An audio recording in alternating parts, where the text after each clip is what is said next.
Moving right along with video number 2, we're just going to hop right into the questions right after I tell the YouTube owner to go fuck himself.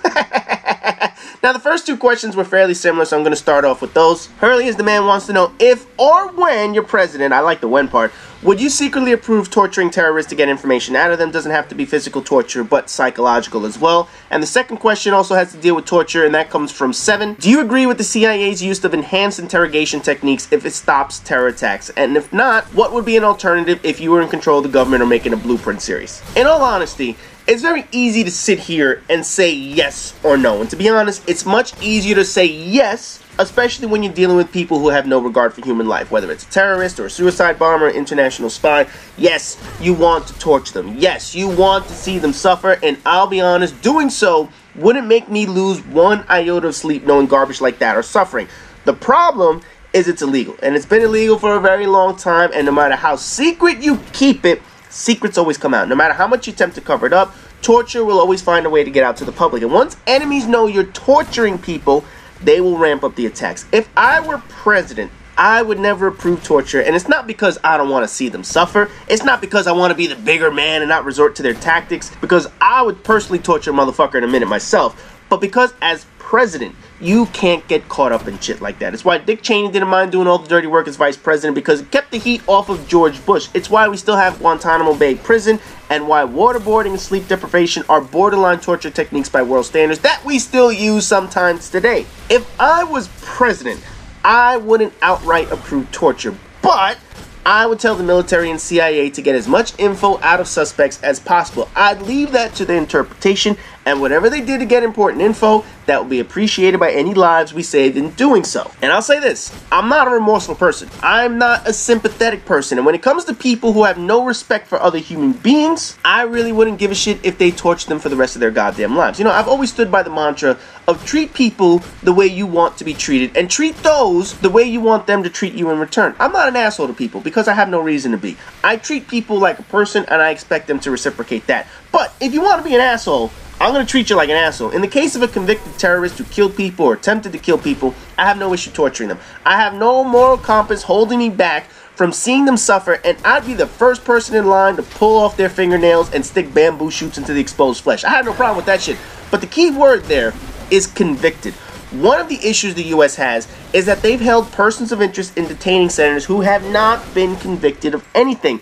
They might know a terrorist, they might be related to one, but at no point have they been proven guilty of a crime. And to me, I don't agree with the torture of someone who hasn't been convicted of anything. If Osama bin Laden wasn't dead, hell yeah, torture that motherfucker for the rest of his miserable life. With the 9/11 leader being sentenced to life in prison, hell yeah, torture that motherfucker each and every day of his goddamn life, and keep him alive as long as possible to make him suffer. But just knowing a criminal is not a crime, and that's where I draw the line. If you can prove they have knowledge or they're withholding evidence, i.e. aiding a criminal, then sure, fire up the electric chair with a low dose and fry their ass until they cry. But without tangible proof that someone has done something wrong or is helping someone do something wrong, I don't approve of torture if there's no evidence to show that they're guilty of anything. Next up is Chris Chopper Gunner, and this is like 5 of you guys, man. I don't understand this shit. Are you all the same person? Do you just make like a new account or something? Whatever, man. It seems like there's a couple of you. Someone's in the US, someone's in Europe. I really don't give a shit, man.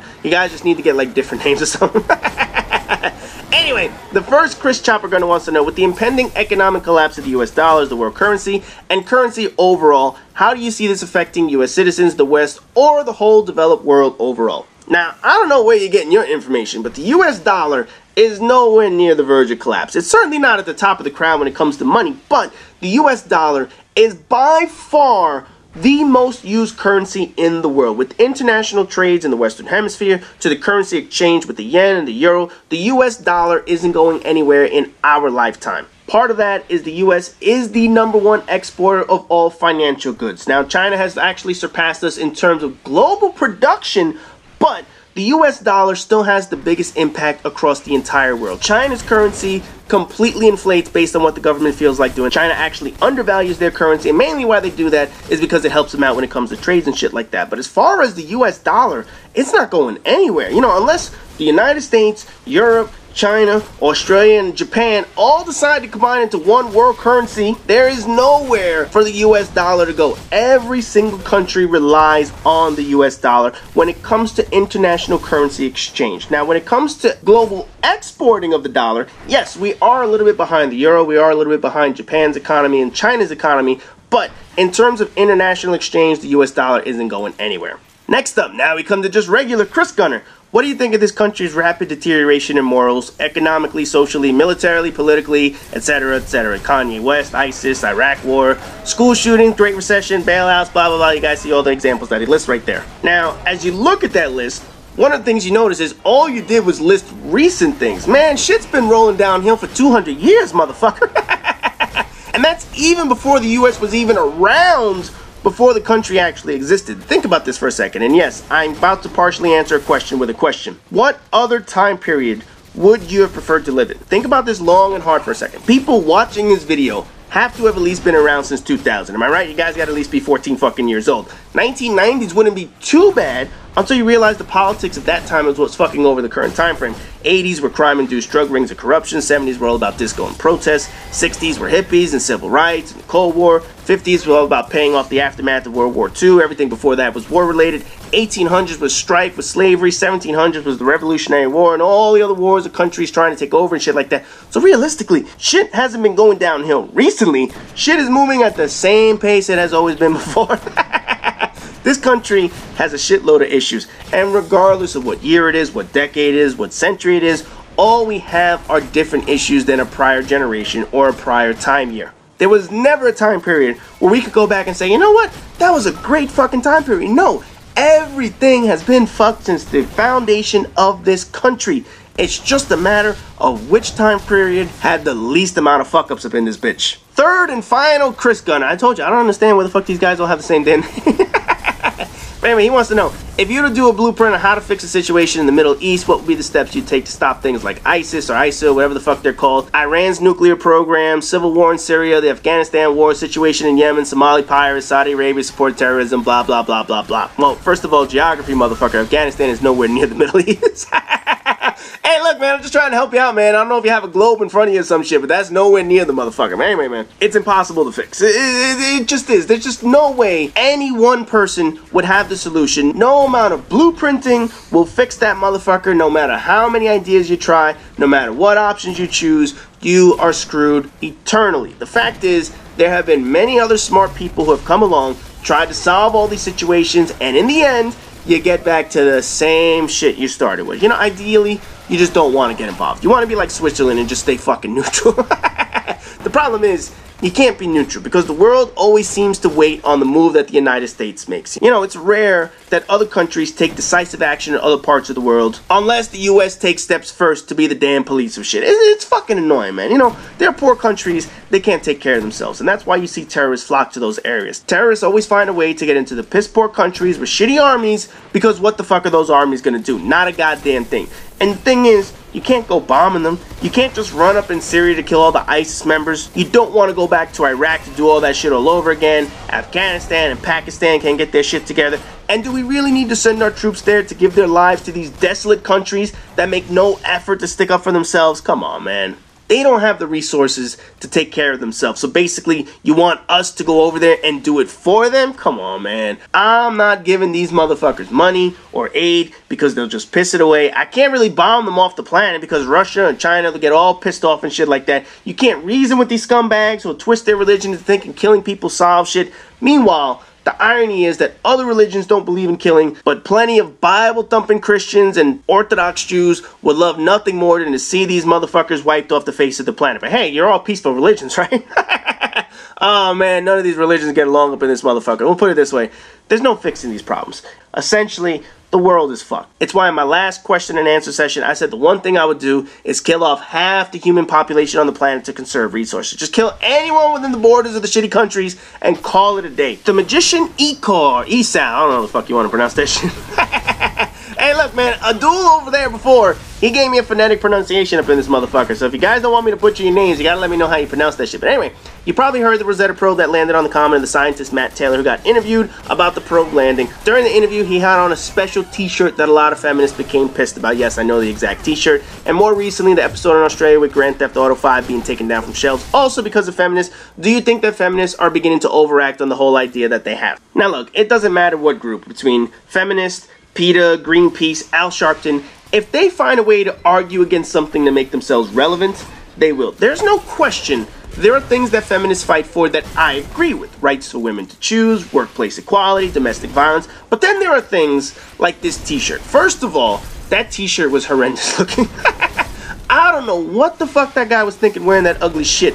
But in doing so, he had to know backlash was coming. You know, personally, I don't give a fuck what someone is wearing. But if you're going to represent a country on national and worldwide TV, at least wear something a little bit more professional. Holy shit. Now, I know he said that that shirt was made for him actually by a woman, but come on, man. You're going on worldwide television to talk about one of the greatest human achievements in a long time when it comes to space exploration, and you wear that shit? Come on, man. If I was his boss and he wore that shit on live TV, I would have fired his fucking ass. Matter of fact, knowing that he was going to be going on TV, if I was his boss, I would have looked at him ahead of time and said, oh, hell fucking no, you are not wearing that stupid shit. Now, as far as the reaction to it, you had to know that the feminists were going to do that. I mean, come on, man. I don't have a problem with the t-shirt. I thought the t-shirt was just tacky as shit.